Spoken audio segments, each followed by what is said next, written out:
मैं तुम्हें साफ साफ बता दे रही हूँ हरिपद, इस घर में उस अपशगुनी छोटी बहू को मैं अब एक छत के नीचे बर्दाश्त नहीं कर सकती। तुम्हारे भाई को मरे कितने साल हो गए और वो डायन हमारे सिर पर बैठकर खा रही है। अरे तो मैं क्या करूं, तुम ही बताओ। गांव के लोग सोच रहे हैं कि हमने दया करके उसे आसरा दिया है, लेकिन मैं तो जानती हूँ कि उसकी नजर इस जमीन जायदाद पर है। तुम इतना बड़ा मछली का तालाब चला रहे हो, इतना बड़ा बिजनेस है तुम्हारा, और अपने घर की एक बला को दूर नहीं कर पा रहे हो। ओ तुम थोड़ा धीरे बोलो माधवी, आस पड़ोस के लोग सुनेंगे तो क्या सोचेंगे। मैं क्या कोई शौक से उसे पाल रहा हूँ। गांव के मुखिया और पंच सब जानते हैं कि ये मेरे पिता की जमीन है। बाबूजी मरते समय सब कुछ मेरे नाम तो लिख कर गए नहीं थे। छोटे भाई की पत्नी होने के नाते कानूनी तौर पर उसका भी आधा हक है। पर तुम चिंता मत करो, बस थोड़ा सा सब्र करो, समय लगेगा। तुम्हारी इन बातों से काम नहीं चलने वाला। हक? कैसा हक? तुम्हारा भाई तो एक ढेला भी नहीं कमाता था, दिन भर घर में सोया रहता था और बीमारी का बहाना करता था। जो कुछ भी संपत्ति है सब तुम्हारी मेहनत की कमाई से बनी है। ससुर की जमीन है तो क्या वो जिंदगी भर यहाँ रानी बनकर रहेगी? कल से ही उसका खाना पीना बंद करो, घर का सारा काम उसी से करवाओ। देखती हूँ कितने दिन टिकती है। अरे शारीरिक कष्ट तो वो झेल लेगी, उसके बदन में बैलों जैसी ताकत है और मुंह बंद करके सब कुछ सहने की एक जिद है। उसे मानसिक रूप से इस तरह प्रताड़ित करना होगा कि वो हांफने लगे।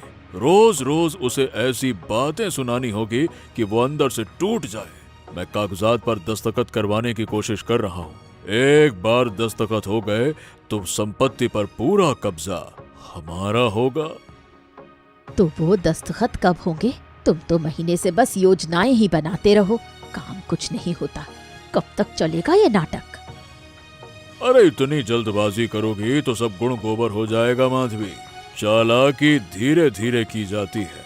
मैं उसे ऐसे जाल में फंसाऊंगा कि उसे समझ ही नहीं आएगा कि उसने कब सब कुछ गंवा दिया।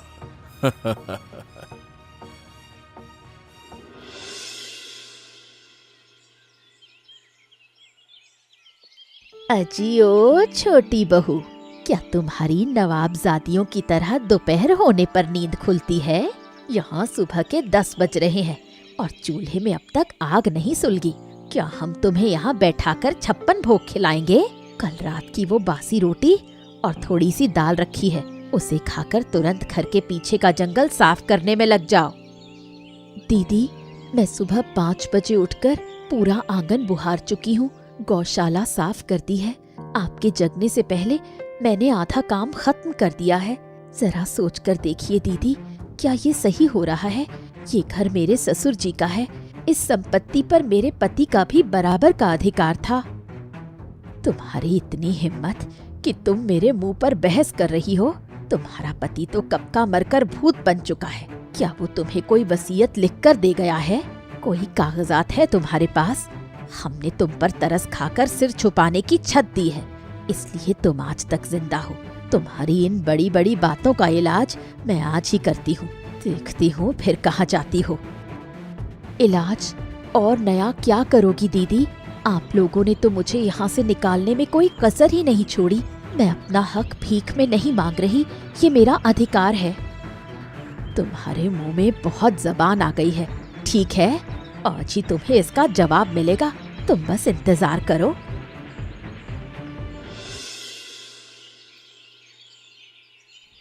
सुनो कल्याणी, तुम तो जानती हो कि तुम्हारी दीदी भाई का मिजाज थोड़ा कड़क है। वो जो भी कहें, लेकिन मैं तुम्हें अपनी छोटी बहन की तरह ही देखता हूँ।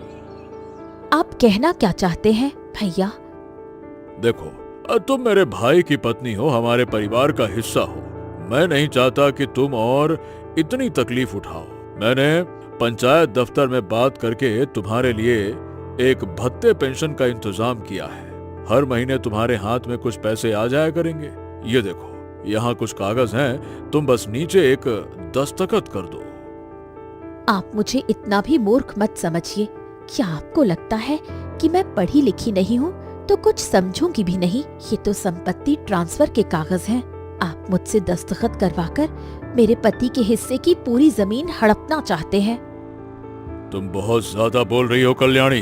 अरे कौन तुम्हें ये सब कुछ सिखा रहा है? मैं तुम्हारा भला चाह रहा हूँ और तुम मुझ पर ही शक कर रही हो।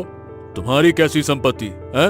भलाई इसी में है कि चुपचाप दस्तखत कर दो, वरना इसका अंजाम बहुत बुरा होगा। मैं तुम्हें चेतावनी दे रहा हूँ। अंजाम जो होना होगा देखा जाएगा। मैं डर कर कभी पीछे नहीं हटी हूँ। मैं इन कागजों पर कभी दस्तखत नहीं करूंगी। आप लोग रोज मेरा अपमान करते हैं, खाना नहीं देते, दासी की तरह खटाते हैं। सब कुछ मैं चुपचाप सह लेती हूँ, लेकिन आपकी इस चाल को मैं कभी कामयाब नहीं होने दूंगी। आप बेहतर होगा कि इन कागजों को हटा लें। इन सब से आप मुझे बहला नहीं सकते। तो तुम भी अच्छी तरह से समझ लो कल्याणी, इस घर में अब तुम्हारे दिन अच्छे नहीं बीतेंगे। तुम अपने ही पैर पर कुल्हाड़ी मार रही हो। कुल्हाड़ी कौन मार रहा है ये तो वक्त आने पर खुद ही पता चल जाएगा। मुझे और कुछ नहीं कहना।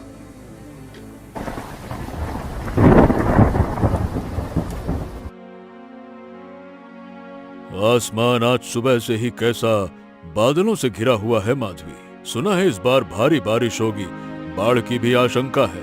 मेरा तो दिल बैठा जा रहा है। इन तालाबों में मेरी लाखों रुपए की मछलियां बड़ी हो चुकी हैं और बेचने का समय आ गया है। अगर सचमुच बाढ़ आई तो मेरा तो सारा कारोबार डूब जाएगा। तुम खामखा डर रहे हो। बारिश तो हर साल आती है। पिछले साल भी तो ऐसा ही हुआ था। आखिर में कुछ नहीं हुआ। हमारे तालाब का बांध बहुत मजबूत बनाया गया है। तुम बल्कि उस छोटी बहू के बारे में सोचो। वो जिस तरह डटी हुई है, उसे निकालना तो मुश्किल होता जा रहा है। अरे तुम्हारे दिमाग में 24 घंटे बस वही छोटी बहू की संपत्ति घूमती रहती है। मैं यहाँ अपने कारोबार की चिंता में पागल हुआ जा रहा हूँ और तुम अपनी उसी एक जिद को लेकर बैठी हो। अरे तुम समझ नहीं रही हो, अगर इस बार मेरी मछलियाँ बह गईं तो छोटी बहू तो दूर, हमें खुद के खाने के लाले पड़ जाएंगे।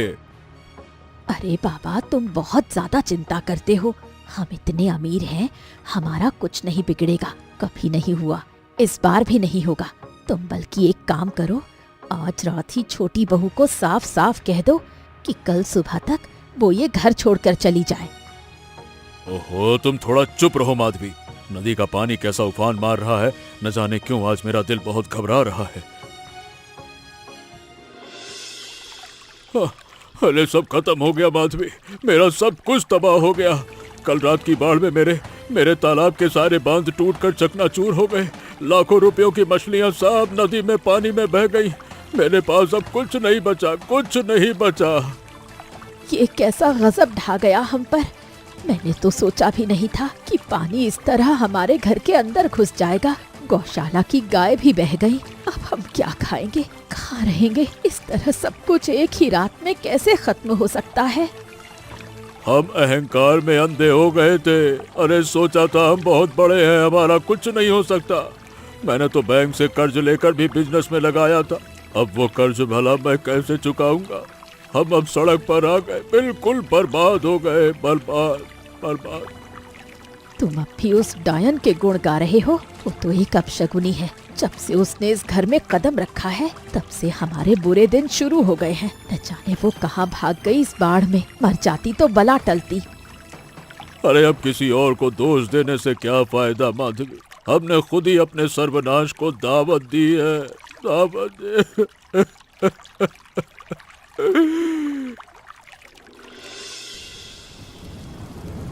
रहीम भाई, क्या तुम्हें दिखाई दे रहा है कि उस दूर पानी में कितनी बड़ी बड़ी मछलियां बह रही हैं? उस तरफ देखो, ये सब भैया के तालाब की मछलियां हैं। बाढ़ में सारे बांध टूट गए हैं।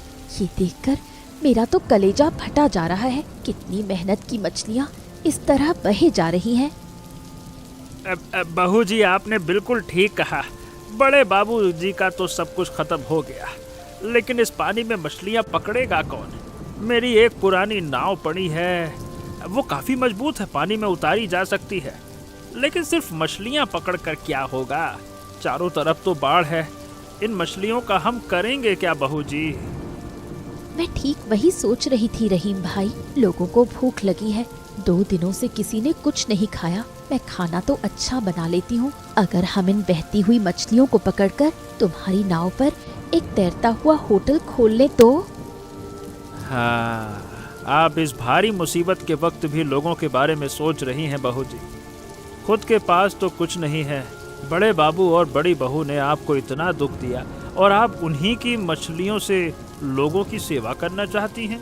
लेकिन बहू जी, चावल कहाँ से खरीदेंगी, मसाले कहाँ से मिलेंगे? मेरे पास जो थोड़े बहुत पैसे बचे हैं उससे पहले दिन के चावल और मसाले खरीद लूंगी। अगले दिन से जो कमाई होगी उसी से काम चल जाएगा। ठीक है बहू जी, मैं आपके साथ हूँ। चलिए शुरू करते हैं। चूल्हा काफी अच्छा सुलग गया है। गीली लकड़ी से शुरू करने में थोड़ी दिक्कत हुई, लेकिन अब आग तेज है। ये गरम चावल और मछली का शोरबा मिलकर लोगों का थोड़ा तो पेट भरेगा। ये देखिए कितनी बड़ी रोहू मछली है। लेकिन एक बात सोच रहा था बहू जी, हम तो बहुत सस्ते में खाना दे रहे हैं, किसी किसी को बिना पैसे में भी दे रहे हैं। क्या इससे हमारे चावल दाल खरीदने का खर्च निकल पाएगा? तुम नफे नुकसान की बात अभी मत सोचो रहीम भाई। ये सिर्फ एक बिजनेस नहीं है, ये मुसीबत के समय लोगों के काम आना है। तुम देखना, हमारे इस तैरते हुए होटल का नाम बहुत जल्द लोगों की जुबान पर चढ़ जाएगा। आपका दिल बहुत बड़ा है बहू जी। आज हमारी इस छोटी सी नाव में कई लोग पेट भर के खाना खा पाएंगे।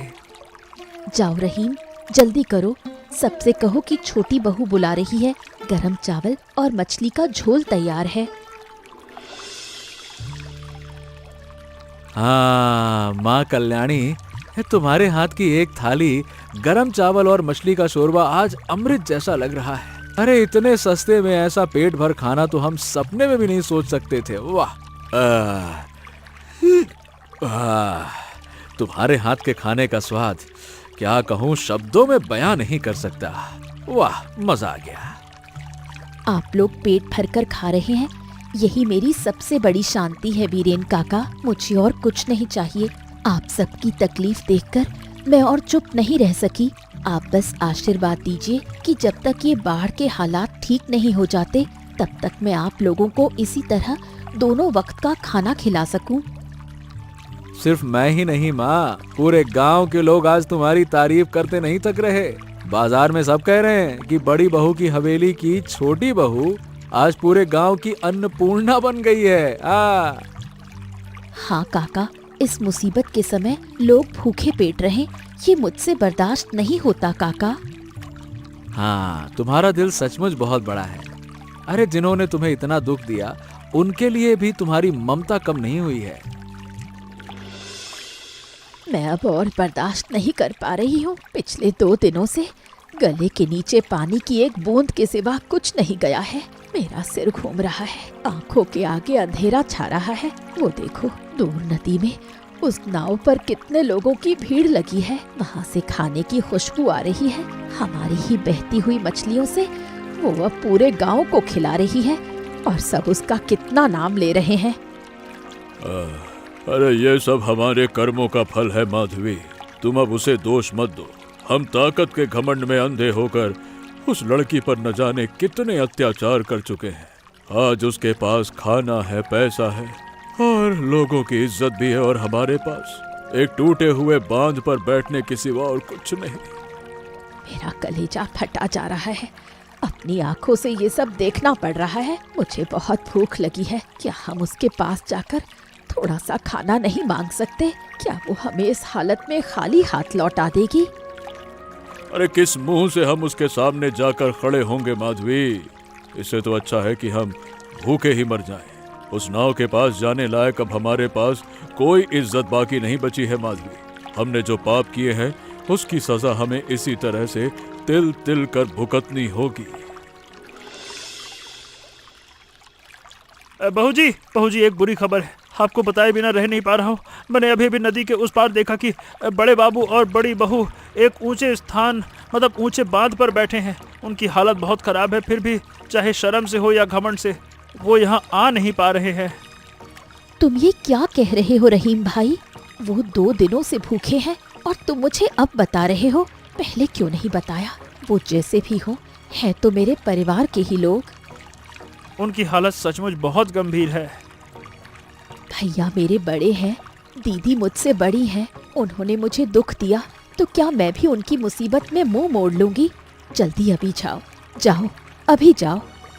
लेकिन बहू जी, उन्होंने आपके साथ जो कुछ भी किया वो गांव में किसी से छुपा नहीं है। सब जानते हैं कि वो आप पर कैसे जुल्म करती है। आपकी संपत्ति हड़पने के लिए उन्होंने आपको धोखा देकर फर्जी कागजात पर दस्तखत करवाने की कोशिश की थी। तो क्या हुआ? और आज आप उन्हीं को खिला पिलाकर फिर से ठीक करना चाहती हैं। अरे मौका मिलते ही वो फिर से आपको नुकसान पहुंचाने की पूरी कोशिश करेंगे बहू जी। आप इतनी आसानी से उन्हें माफ कर रही हैं? माफ करने वाला तो ऊपर वाला है रहीम भाई, मैं कौन होती हूँ माफ करने वाली? मैं तो बस अपना धर्म और अपना फर्ज निभा रही हूँ। तुम अब एक पल भी देरी मत करो रहीम भाई, जाओ और उनसे कहो कि छोटी बहू उनके लिए खाना सजाकर इंतजार कर रही है। हाँ, आप जो कहेंगी बहू जी, मैं वही करूँगा। ठीक है, मैं जाता हूँ। कल्याणी, मैं नहीं जानता कि किस मुंह से तुम्हारे सामने आकर खड़ा हूँ। रहीम से मालूम हुआ कि तुमने हमें बुलाया है। मैंने तुम्हारे साथ जो अन्याय किया उसकी कोई माफी नहीं है। तुम आज पूरे गांव के लोगों को बचा रही हो और मैं एक भिखारी बनकर तुम्हारे दरवाजे पर आ खड़ा हुआ हूँ। आप अब वैसी बातें मत कीजिए भैया, ये सब कहकर खुद को छोटा मत कीजिए। आप सब मेरे पूजनीय हैं, मुझसे बड़े हैं। आप लोग भूखे प्यासे तकलीफ में हैं, ये सुनकर क्या मैं चैन से रह सकती हूँ? अतीत को अब बीच में लाने से कोई फायदा नहीं, जो हो गया सो हो गया। तुम्हारे इस बड़े दिल के आगे आज मैं बहुत छोटा हो गया हूँ कल्याणी। मैं तुम्हें तुम्हारे ससुर के घर से बेदखल करना चाहता था और तुमने आज मेरी इस घोर मुसीबत में अपने हाथों से मेरे लिए खाना सजा कर रखा है। मैं तो बस अपना फर्ज निभा रही हूँ, इससे ज्यादा कुछ नहीं। आप लोग आइए, हाथ मुंह धोकर बैठ जाइए, खाना ठंडा हो रहा है, आप लोग खा लीजिए। दीदी बहुत थक चुकी हैं।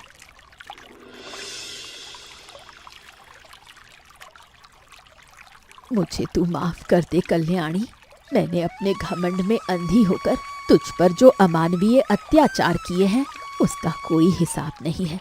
मैं ही तो तुझे घर से निकालने के लिए इन्हें उकसाती थी। तुझे डायन कहा, अपशगुनी कहा, मेरा तो शर्म से डूब मरने का मन कर रहा है। दीदी आप रोइए मत, मेरे आगे इस तरह हाथ मत जोड़िए। माता पिता या बड़े कभी कभी गुस्से में गलती कर बैठते हैं तो क्या बच्चे उनसे मुंह मोड़ लेते हैं? तो क्या तूने कभी हमें पराया नहीं समझा? सच कहूँ तो मैंने आप लोगों को कभी पराया नहीं समझा दीदी। मैं तो बस इतना चाहती थी कि आप लोग मुझे एक इंसान समझें, थोड़ा सम्मान दे। आप लोगों ने पेट भरकर खाना खाया, इसी से मेरा मन भर गया। तू सचमुच बहुत अच्छे दिल की लड़की है कल्याणी, हम तेरी कद्र नहीं समझ पाए। मैं वादा करती हूँ कल्याणी, जिंदगी में फिर कभी तेरे किसी हक के आड़े नहीं आऊंगी। जो तेरा अधिकार है वो तुझे मिलकर रहेगा।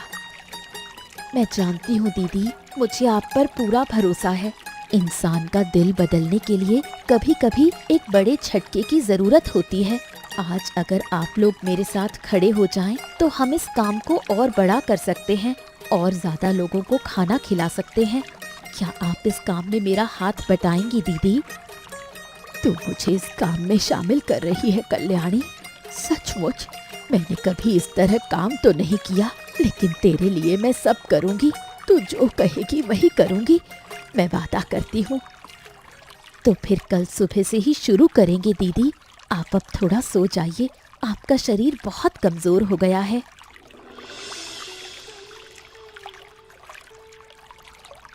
कल्याणी, कल सारी रात मैं और तुम्हारी दीदी सो नहीं पाई। हमने तय किया है कि हम तुम्हारे इस प्रस्ताव के लिए तैयार हैं और तुम्हारी दीदी भाई खाना बनाने के काम में तुम्हारी मदद करेंगी। सच कह रहे हैं भैया? उसने आज सुबह ही कहा कि उससे खाली बैठा नहीं जा रहा। हम फिर से शून्य से एक नई शुरुआत करेंगे। ये सुनकर मुझे बहुत खुशी हो रही है। ये सुनकर मुझे जो खुशी हो रही है उसे मैं शब्दों में बयान नहीं कर सकती। ये तैरता हुआ होटल एक दिन इस पूरे जिले का सबसे बड़ा होटल बनेगा। देखिएगा, हम सब मिलकर वो दिन जरूर लाएंगे। हाँ बेटी, इसीलिए आप सबसे भी कह रहा हूँ कि आप लोग भी इसी तरह मिलजुल कर रहें। अगर आप आपस में झगड़ा करेंगे तो जिंदगी में ऐसा झटका आएगा कि इसी तरह दुख झेलना पड़ेगा और दिन के आखिर में सबको एक होना ही पड़ेगा, क्योंकि एक हुए बिना जिया नहीं जा सकता। और आप लोग हमारे चैनल को जरूर सब्सक्राइब कर दीजिएगा, कहानी को दोस्तों के साथ शेयर कीजिएगा और ये कहानी आपको क्यों अच्छी लगी ये कमेंट करके जरूर बताइएगा।